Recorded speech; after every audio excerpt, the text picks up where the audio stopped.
6 major reasons why your site will never rank. Important SEO steps. According to the Ahrefs, 91% of every consumer would receive no traffic from Google. That means that only about 1 out of 10 web pages receives any traffic. It's amazing and profitable if your website is one of the 9% that gets search traffic. And I am going to go over a few points why your site will never rank today. Make sure you are subscribed to this channel before we begin. Tap the warning notification if you're on YouTube.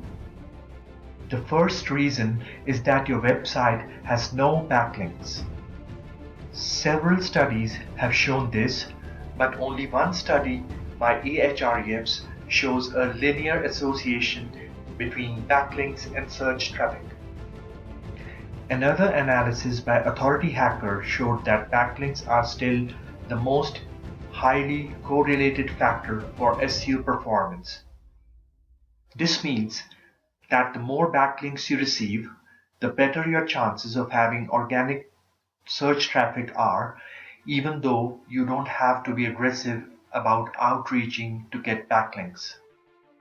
You'll automatically create backlinks if you are writing amazing material, developing amazing resources, making amazing products or services. And as your site creates more backlinks in general, all of your sites, including your blog content, will begin to receive more search traffic and rank higher. The second reason you are not having any Google luck is that you are not taking advantage of search snippets. Search excerpts can be found in about 75% of the top spots in the SERPs for large volume keywords according to Authority Hacker. That is enormous. Since featured snippets account for 20% of all results, you're losing out on a lot of traffic if you're not using stuff like FAQ schema markup. Since I leveraged this schema markup, I ranked really high for words like digital marketing and online marketing. I created a video tutorial showing you how to use the FAQ schema markup on a WordPress website. If you are a WordPress user, you should probably take a look. The relation is also included in the definition. The third explanation is that the pages and targeted subject have enough scope for search traffic. Even if you have more than 200 referring domains to a given web page, if you're not targeting keywords with enough search traffic potential, you're not going to get much traffic. You might get some, but it will be minimal. In other words, how are you going to get any search traffic if no one is looking for the subject you're discussing on that page? So, what I want you to do is to do keyword research using tools like Ubersuggest, which will tell you if a keyword is easy to rank for and gets a lot of search traffic, as well as all other similar keywords that get a lot of traffic that you should be targeting.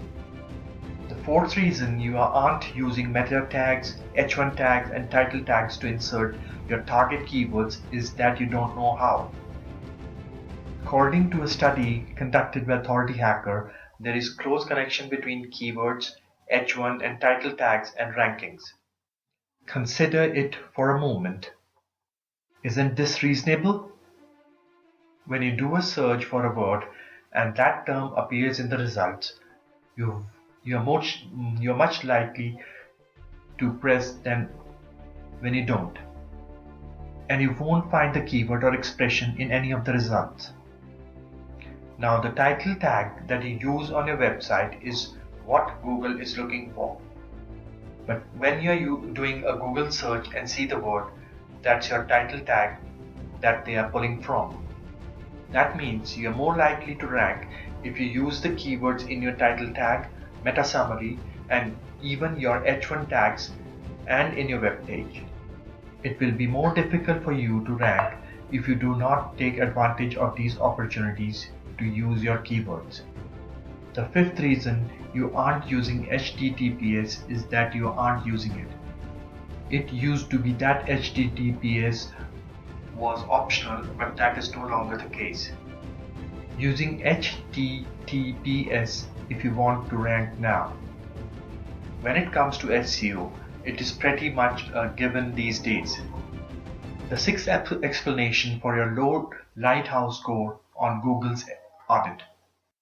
Although this does not guarantee good rankings, over 90% of the web pages on Google's first list have high average lighthouse audit ratings. You don't have to go all out to optimize with every millisecond.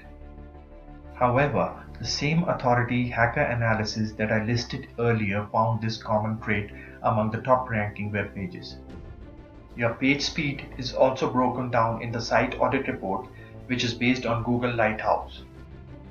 So you can get all of your web page speed data in one location and find out where you need to change. The customer experience should be the top priority. People can simply visit your web page and then leave, sending a signal to Google user metric that say there is something wrong with this page. It does not appeal to me.